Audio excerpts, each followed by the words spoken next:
बिस्मिल्लाहिर्रहमानिर्रहीम।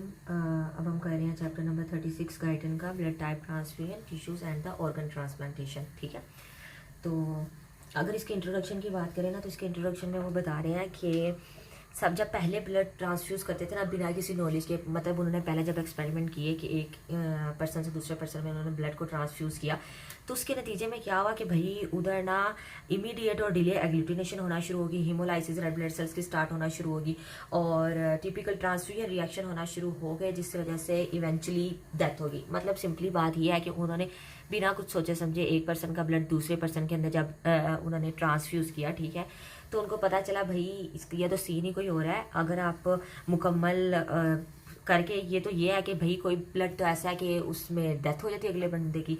फिर आहिस्ता आहिस्ता उन्होंने स्टडीज़ की तो उनको पता चला अच्छा ब्लड के अंदर एंटीबॉडीज़ और एंटीजेंस होते हैं, जो कि अगर डिफरेंट एंटीबॉडीज़ डिफरेंट एंटीजेंस के साथ मिक्स हो जाए तो वो रिएक्शन हो जाता है, जिसकी वजह से इवेंचुअली डेथ का कॉज हो जाता है। ठीक है, अब आगे उन्होंने जब स्टडीज़ किया इन चीज़ों को, तो वो कह रहे हैं कि यहाँ पे एक पॉइंट है multiplicity of antigen in the blood cells. ठीक है, वैसे तो वो कह रहे हैं कि जो एंटीजन्स है ना रेयर वो जो से है वो 100 हैं, ठीक है, लेकिन जो कॉमनली हमारे अंदर पाए जाते हैं ना वो 30 हैं। ठीक है, और वो कह रहे हैं 2 पार्टिकल एंटीजन्स हैं जो कि ज़्यादातर पाए जाते हैं हमारे पास ब्लड ट्रांसफ्यूजन रिएक्शन के अंदर।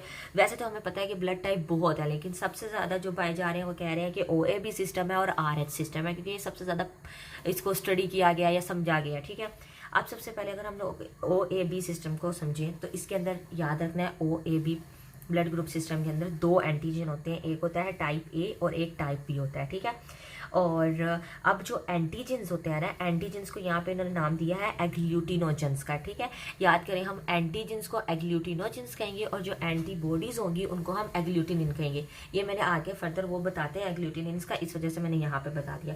अच्छा, अब ना मैं आप लोगों को एक बात बताती हूँ यहाँ पे कि देखो हमारी जो बॉडी है ना, हमारी बॉडी के अंदर जितने भी काम हो रहे हैं साफ जरा वो जीन्स कंट्रोल कर रहा है। हर चीज़ के लिए जीन्स है, हमारे हेयर्स पे जीन है, हमारी स्किन पे जीन्स है, हमारी बॉडी में नेल्स में हर जगह जीन्स हैं। ठीक है, तो जो ABO ब्लड ग्रुप सिस्टम का जीन है ना, इसको हम लोग कहते हैं आई जीन। ठीक है, अब आपको ये भी पता होगा कि जो आई जीन होते हैं ना उसके आगे रिसेस अलील्स होते हैं। ठीक है, मुख्तलिफ जो काम करते हैं। ठीक है, तो आई जीन के जो अलील्स है ना ABO ब्लड ग्रुप सिस्टम में वो IA है, IB है और स्मॉल I है। यहाँ पे एक और पॉइंट है, जो A और B है ना, याद रखना ये डोमिनेंट है और जो I है ना ये रिसेसिव है। ठीक है, मतलब डोमिनेंट और रिसेसिव का क्या समझ आया कि मतलब अगर A और B होंगे ना तो ये कोडोमिनेंस भी कर लेते हैं। तो मतलब अगर एक पर्सन के अंदर A और B दोनों अलील हैं तो ये नहीं होगा कि A B पे डोमिनेंट हो जाए या B A पे डोमिनेंट हो जाए।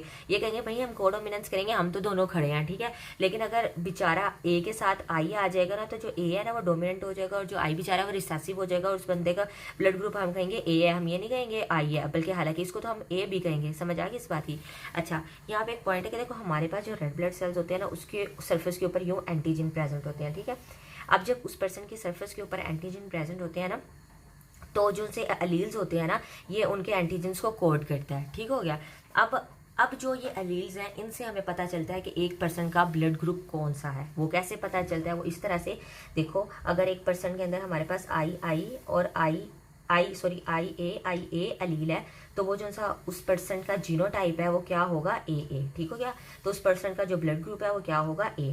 अब एक पर्सन का IA और IO अलील्स का पेयर है तो उसका जो जीनोटाइप होगी वो क्या होगी, उसकी जीनोटाइप होगी AO और उसका जो ब्लड ग्रुप होगा वो होगा A। समझ आ रही है।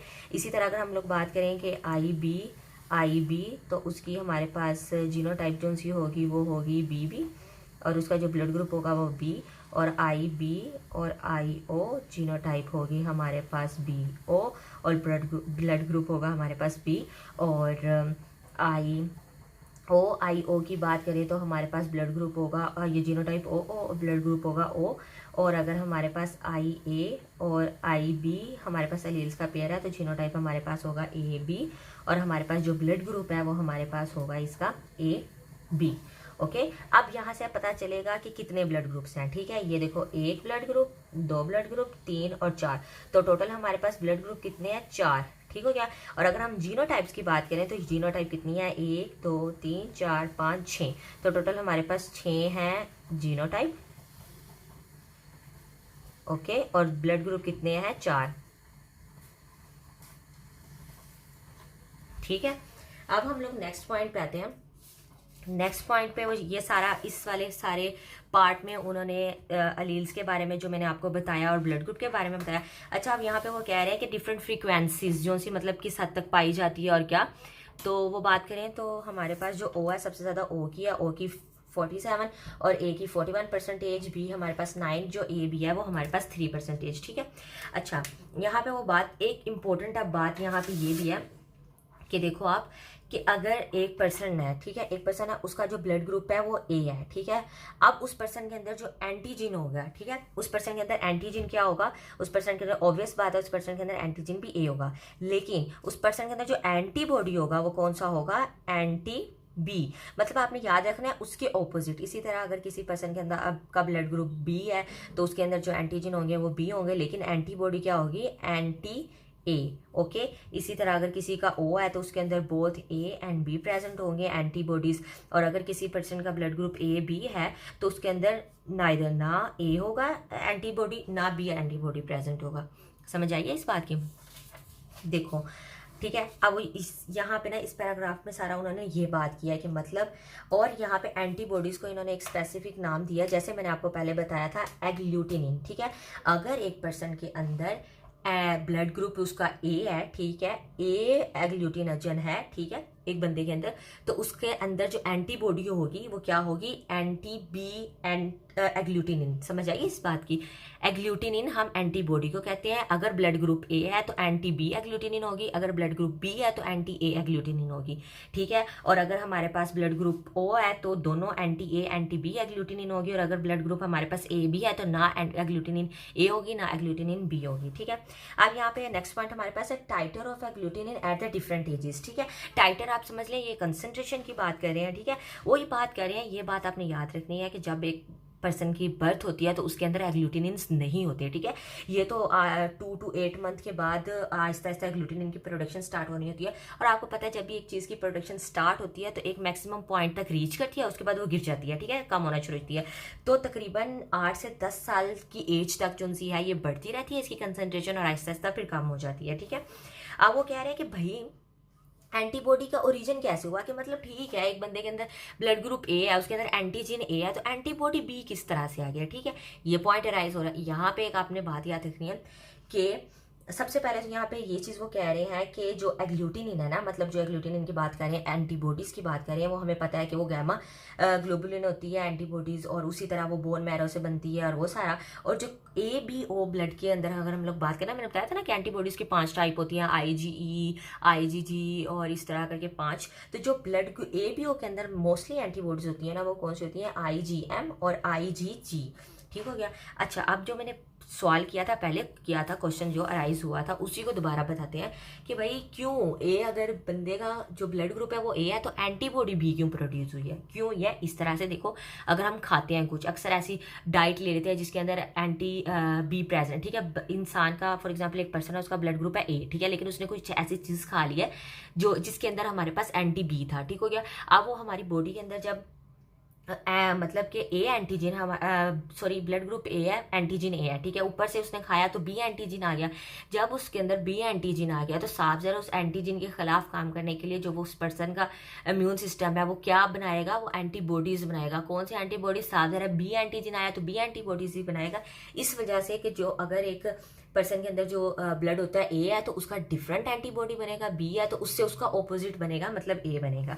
ठीक है, अब यहाँ पे वो एक और बात कर रहे हैं, agglutination process in transfusion reaction. ठीक है, अगर वो कह रहे हैं कि भाई दो ब्लड एक ना गलत हो गया, मिसमैच हो गया, आपने ब्लड की ट्रांसफ्यूजन की है और जो ब्लड है ना मतलब ए का आपने डाला है बी में, और उससे क्या फिर होगा, उससे ये होगा कि देखिए हमारे पास ये कोई भी ब्लड टाइप है, ठीक है, और जो अब साफ ज़रा है जो हमारे पास एक होता है ना ब्लड, उसके ऊपर हमें पता है कि एंटीजन प्रेजेंट होते हैं, और उस ब्लड के ये अगर उस ब्लड का प्लाज्मा है तो उस ब्लड के प्लाज्मा के अंदर हमारे पास एंटीबॉडीज़ प्रेजेंट होती है। ठीक है, अगर हम दो डिफरेंट मतलब जो मैच नहीं करते वो आपस में मिक्स कर दें, आपस में मिला दें, तो इससे क्या होगा, इससे ये होगा कि जो हमारे पास वो ये देखें ये ब्लड सेल्स हैं और ये एंटीजेंस हैं, और ये जो एंटीबॉडी होंगी ना वो आपस में मिलना शुरू कर देंगे, ठीक है, एक रिएक्शन करना शुरू कर देंगी।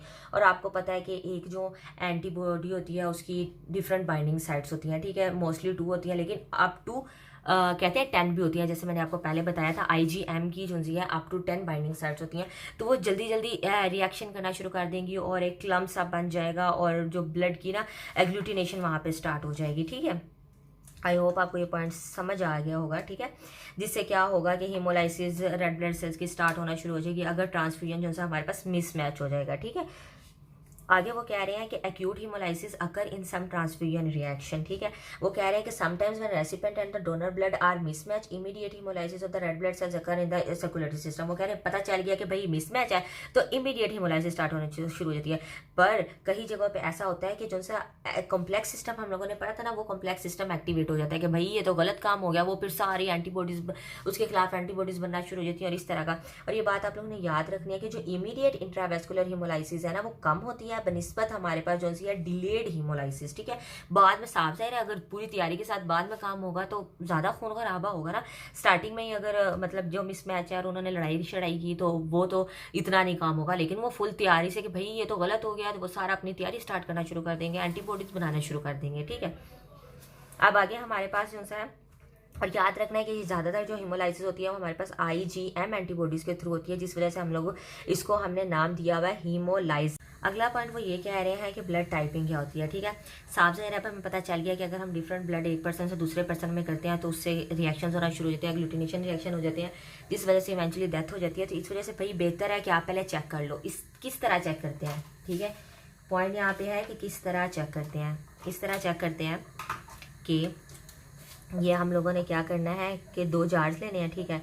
ये हम लोगों ने रेड ब्लड सेल्स को सबसे पहले तो हम लोगों ने उसको अलग कर लेना है, उसके प्लाज्मा को अलग कर देना है और ब्लड सेल्स को रेड ब्लड सेल्स को अलग कर देना है, ठीक है। अब हमने एक जगह पे लेना है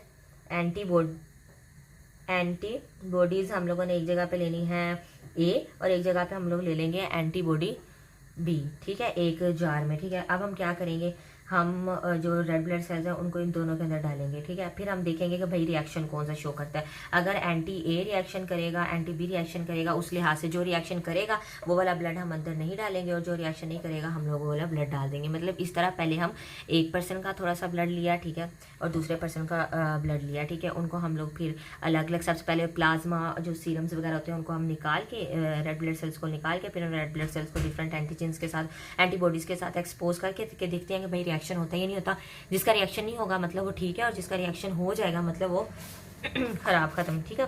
तो इस पैराग्राफ के अंदर उन्होंने यही बताया कि before giving a transfusion to a person it is necessary to determine the blood type of the recipient blood and the blood type of the donor blood so that the blood can be approximately match. This process is called blood typing and the blood matching, ठीक है। इस process को हम क्या कहते हैं, इसको हम कहते हैं ब्लड टाइपिंग और ब्लड मैचिंग।